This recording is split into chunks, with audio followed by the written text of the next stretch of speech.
Dahil ang goal ni PNF is to produce a motor na function, no? And eventually, ito si PNF din, isa din sa, hindi rin siya limited lang doon sa mga ideas na yun, but rather, ginagamit din siya to increase muscle strength and also to produce facilitate rather emotion. Or kaya naman, mas gusto mong mag-produce ng coordination for your patient and also mas maging stable si patient mo. Now, ang unang natin gagawin would be your upper extremity D1 flexion. Na kung saan, sabi ko kanina, that yung in terms of the end position, or rather starting position mo, yun yung kabaliktaran ng motion. So kung kanina, ang gagawin natin would be your D1 flexion. Ang position naman ni patient is kabaliktaran, naka D2 extension siya. Ay, D1 extension rather. Wherein, ang instruction mo naman kay patient for you to produce a D1 flexion, sabi natin kanina that, ano nga ulit? Hold my hand. Hold my hand. Good. Hold my hand. Tapos, Third. wala mo ng turn, di ba? Turn your palm up. Tapos, up, up, up, up, up. Tingin sa galaw, sir. Good. Tingin. This is now your D1 flexion. Wherein, in terms of your shoulder, meron kang flexion, adduction, external rotation. In terms of your elbow, meron kang elbow flexion, forearm supination, wrist flexion, tapos fingers flexion, and also radial deviation. In terms of the scapula, always remember that yung scapula rin gumagalaw ha. Yung scapula mo is now in elevated, abducted position. Okay? Tapos, ang next naman natin, kung ito is D1 flexion, next naman is D1 extension. Ano naman magiging instruction mo kay patient? Open the hands, good. Open the hands, tapos Ulnar deviation. wait lang. Ulit, isa-isa. Open Your fingers, tapos Turn. down. Tapos titingin sa motion, di ba? Ganon. Ulit. Laging nakatingin yung patient sa kamay niya. Yan. Sige, sa katawan mo. Good. Tapos, open the fingers. Good. Tapos, down. Tingin. Nakita niyo yung face. Okay. Kasi all throughout the motion, there is Assistance. kapag ang pasyente initial pa lang, T-ROS. Passive range of motion, kagalaw ng T. Anong sunod na progression? Active assistive. Sunod, active. Ang mabilis na na. Resistance. Initially, ang speed ng movement ng PNF, bagal mabilis. Bagal. And then, kapag for example, nasa associated learning na, natatanda yung associated learning. Yes. Dun sa first lecture natin. Second nature, no? Kapag nasa second and third na learning, no, pwede ka naman pa increase ng speed. Naiintindihan? Yes. Sige, sir. So in terms of the D1 extension naman na end position, the shoulder is now in a extension, abducted, and internally rotated, while the elbow is extended, tapos forearm pronated, with the wrist extended and the fingers extended, ulnarly deviated. Ano naman yung scapula? In terms of the scapula, naka-adducted naman siya, downward rotation, and also yung yun lang. Naglalagay ko na yung motion ng joints. Kasi tinatanongin sa board exam. Sabi lang kapag D1 flexion, ano kayo nangyayari kapag shoulder? Ano na sa joints? Yun nasa pusa. Ano, gumagalaw po. Lumabas na yun sa ano eh. Lumabas na exam nun eh. Ha? Lumabas na exam. Hindi ko maalala. Oh, yun.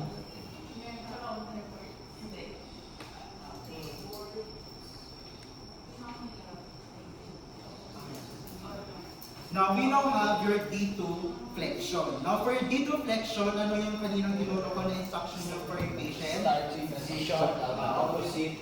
Yeah, good. Ano naman yung magiging ano mo? Commandment for your patient? Open the hand. Open the hand. Rotate. Tapos, Turn. good. Tapos, Taas, up. Tingin.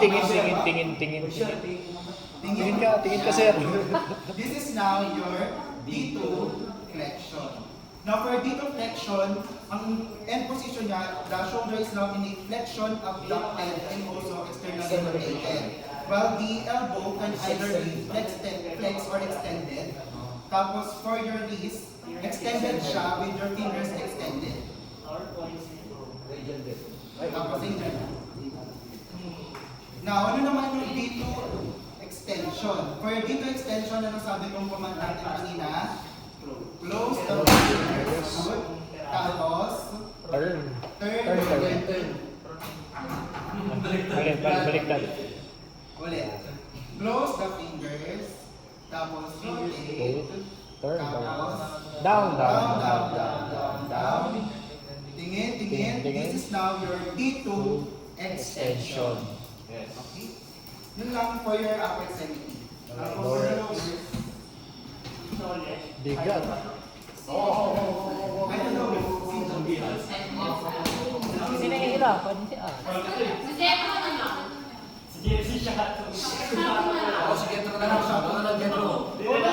Magaan ka sana. Kasalanan ba? Sige na, Bruce Lee! Kailangan nga mag-alis. Be a water, my friend! Ako na lang, sir. Ganun lang Be a water, my friend! Iwato lang. Pakita ko kayo dyan. Pakita ko yung tubig. Ay, pare.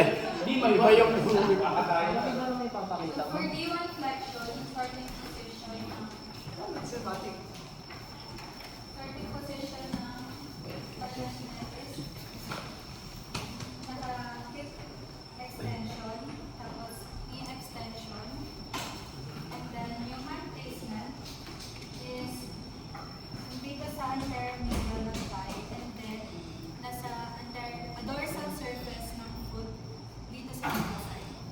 And then, instruct yung pasyente na yung foot nila and then toes up and in.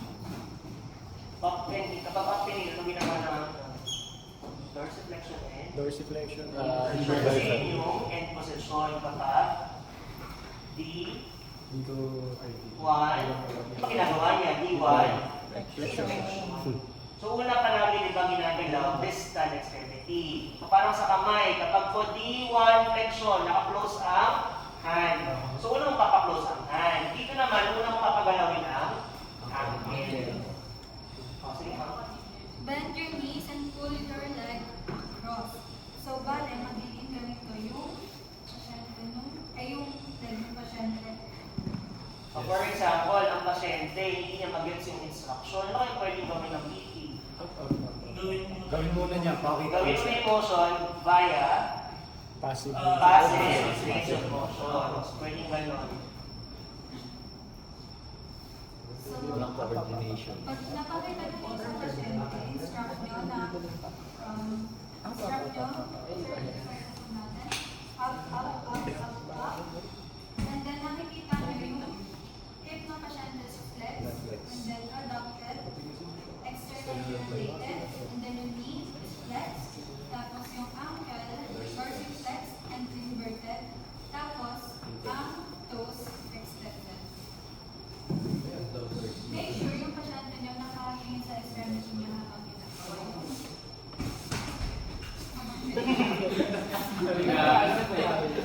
Habang ginagawa yung action. So for D1 extension naman, ang starting position is naka D1 flexion. And then ang hand placement ay nasa plantar aspect. And then ang left hand ko is nasa anterior aspect sa may medial. And then instruct nyo yung pasyente na point your toes, plantar flexion. And then push down and up. Dahan-dahan. This is possible. So, may sir, examine ko yung ano nyo, leg nyo, and then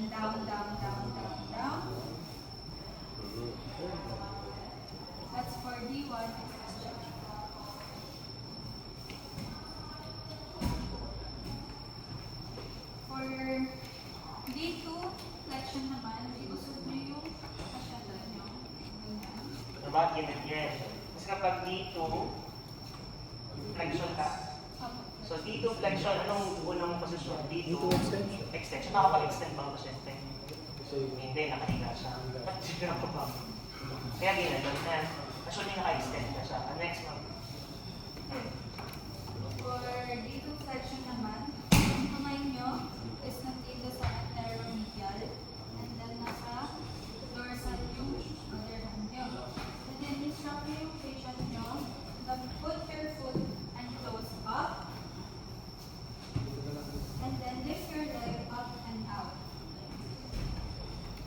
Naka-flex ka na. So yung magiging position ng end position ng patient is naka-hip flexion. Parang sipang baba. Yes. Hip flexion. Sipang, pabebe. Bruce. Hip Bruce flexion. Wayne. Abduction. Internal rotation. And then naka-ankle dorsiflexion and eversion. Tapos toes flexion. Nakataas yan na.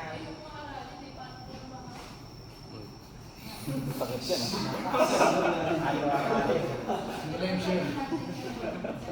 Up, up, up, up, up, up, up. Next. That's for D2 flexion. And then for D2 extension naman, Pag dito extension, anong starting position? D2 flexion. Dito, flexion. so yung magiging end position ng pasyente is ito. Kasi dapat pag nakatayo, nasa likod yan, pero hindi mo naman malalagay yung pasyente sa likod. So kaya lumusot na nila. So ang instruction sa pasyente is curl your toes down, naka-flex yung toes nga, and in, so inversion, and then push your leg down and in. Yung kamay mo ba, hindi ko nandun sa reglan niya. Kasi mag-apply ka resistance. Make sure hindi nahihigpit yan sa completed area ha. Isa pa. Make sure nakatingin yung pasyente sa extremity niya and then palagi may verbal down, down, down, down, down. Laging may resistance ha. Throughout the motion sa... Throughout the motion. Dynamic. Okay na? 1 hour sa yung mag